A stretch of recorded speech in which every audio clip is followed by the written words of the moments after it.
Ciao, I'm Julia K. I'm glad you are here. Nobody has visited me in ages. It's been years now. I must tell you my story, but I don't know where to begin. There is so much that I should start from my childhood, but my memories of these times are vague.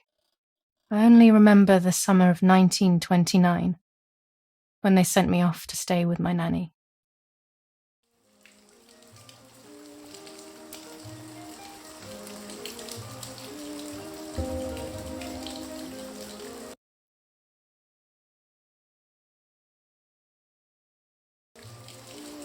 Nanny, will you tell me the story of the White Lady? No, little sparrow.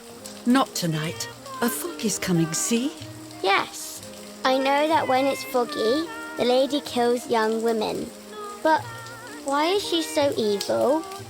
You see, Julia, pain and suffering can make us do evil things, even if we're not actually bad. Just like soldiers have to kill other soldiers. I like the lady, I've decided, Nanny. She must be in so much pain. The poor dear. She still scares me a little, though. Soon I'll be a young woman, and she could kill me. Does she kill those who love her? Of course not. That makes me feel better because I love her. But what about Martha? Would she be in danger? Your sister is with your mother, so do not worry. Do you miss them? No. I mean, yes, I miss Martha a little, but I love spending time with you. Now, go to sleep, little sparrow. It's getting late. Okay, Nanny. I'll go to sleep and dream of the lady. Was she beautiful? She was beautiful. Yes, very much so. Then she'll be beautiful in my dreams. And will I be beautiful just like her? You'll be even more beautiful. Listen, Nanny. Since the lady won't harm me because I love her, and since you're not a young woman, could you tell me her story, even if it's foggy outside? Please. Oh, please, then I'll sleep. I promise. Oh, all right. You always get your own way.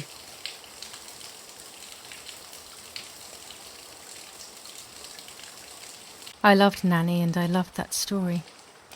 Every time I heard it, it sounded like a new and more mesmerizing tale.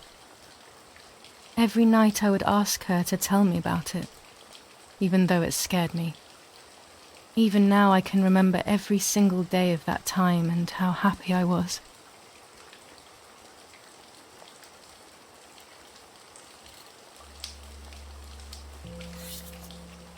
According to an ancient legend, the lakes of the area are haunted by the spirit of a young woman who was killed by the man she loved.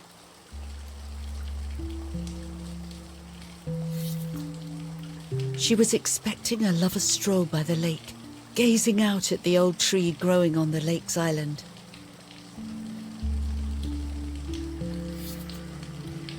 So much hope and desire, but death, not love, was awaiting her.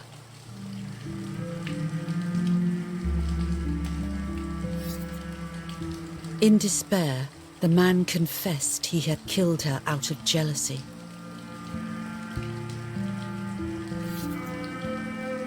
So he was hanged on the small island, in the middle of the very same lake where he had killed the girl.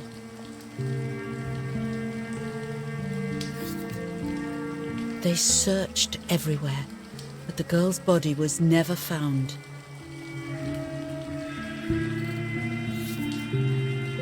Since then, her spirit, known as the White Lady, has been imprisoned in the depths of the lake. She grieves eternally for the loss of the man she loved.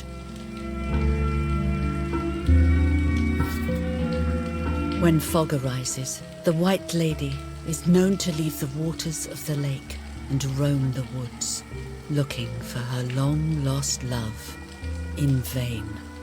Within the fog of dawn, hunters have claimed to hear the wailing of a woman in the distance.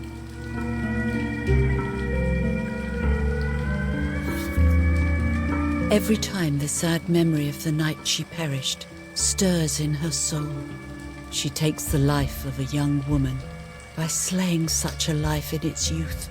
Even just for an instant, the lady feels free from the burden of her pain.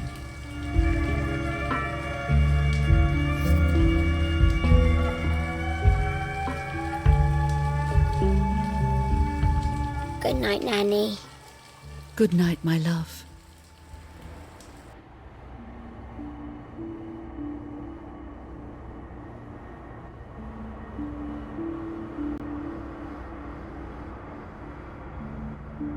I spent almost 3 years with the nanny, but when I came home, I quickly forgot how to be happy.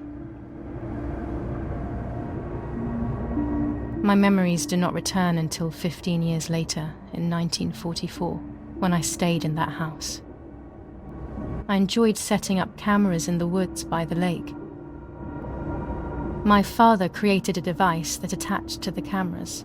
It would make them take pictures at set intervals.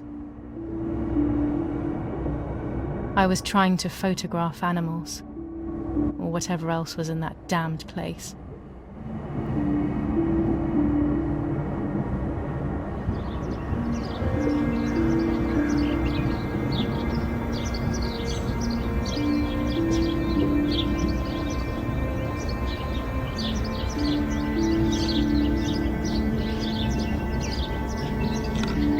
Reel off the film.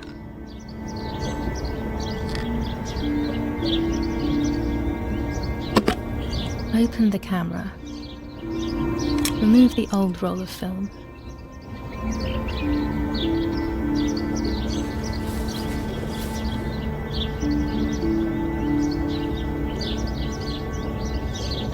Put the new film in.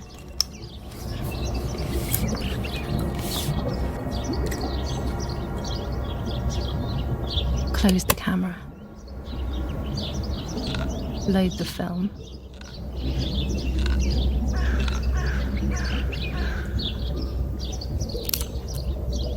Activate the timer.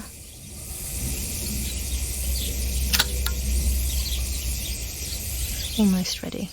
Now to bring the image into focus.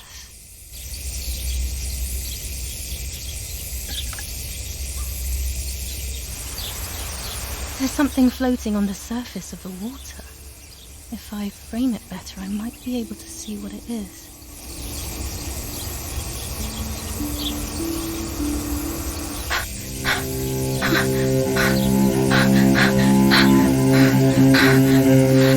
What? Is that a person? I must help them.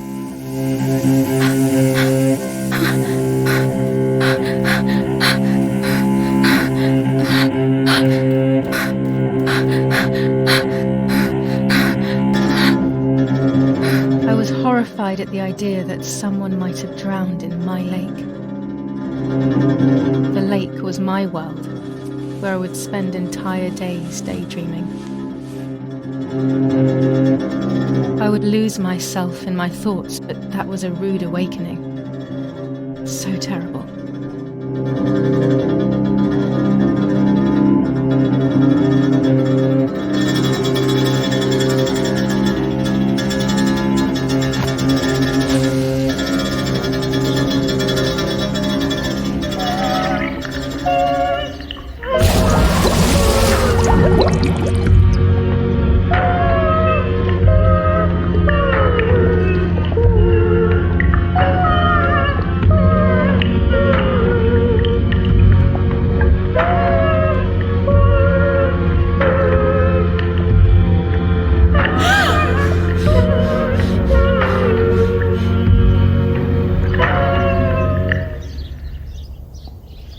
I instantly noticed that the person was wearing one of my dresses.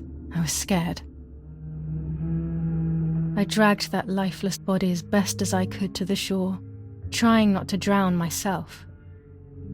Only when I lifted her in my arms did I realize who she was. It was my sister, my twin, a part of me, dead. Impossible to comprehend. I was desperate. I didn't know what to do or to think.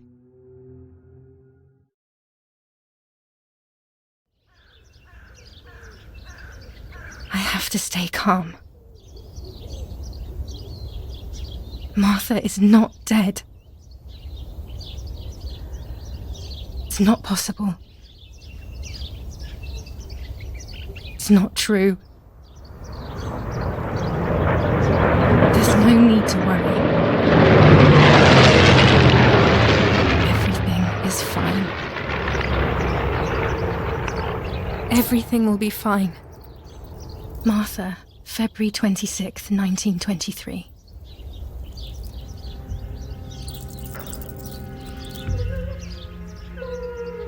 Is everything okay? Are you hurt?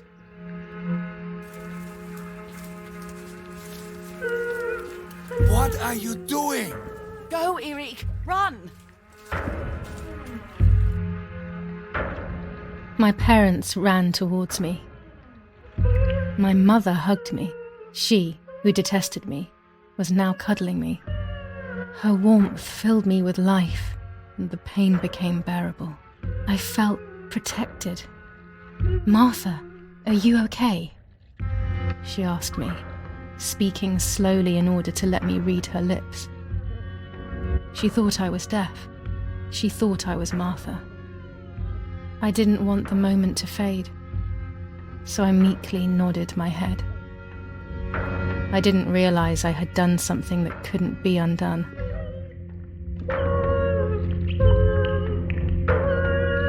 I would have to pretend to be Martha forever.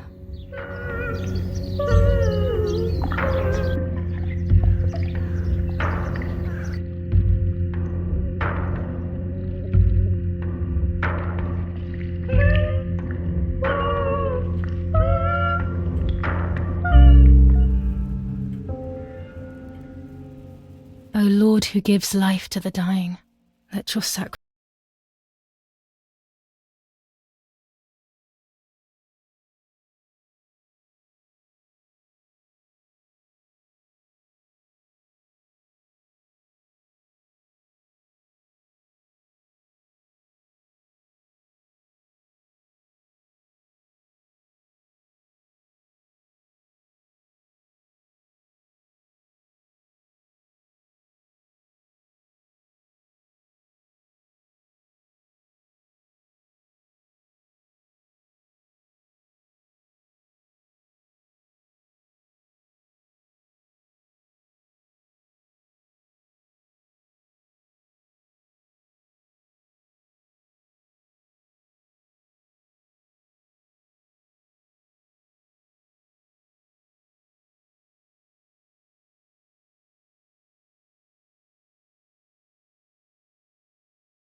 Parla Londra.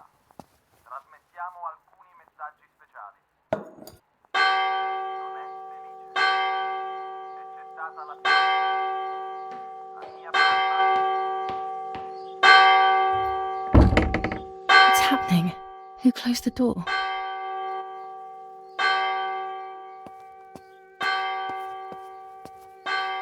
Erich, wake up! Do you think it's appropriate to sleep here, of all places? What? Yes. I must have fallen asleep. What are they talking about? You can't stay here forever. Why don't you go to bed? No. I want to stay with my daughter. Your daughter? Your daughter! You have another daughter, you know. The one who's still alive. Remember? What are you talking about, Irene? Julia is dead. What kind of comment is that? How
American bombings continue to devastate the peaceful towns within the Elsa Valley.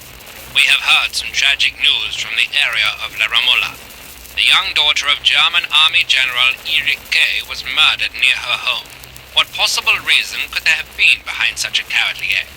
This is what the Carabinieri, who immediately intervened, hope to find out.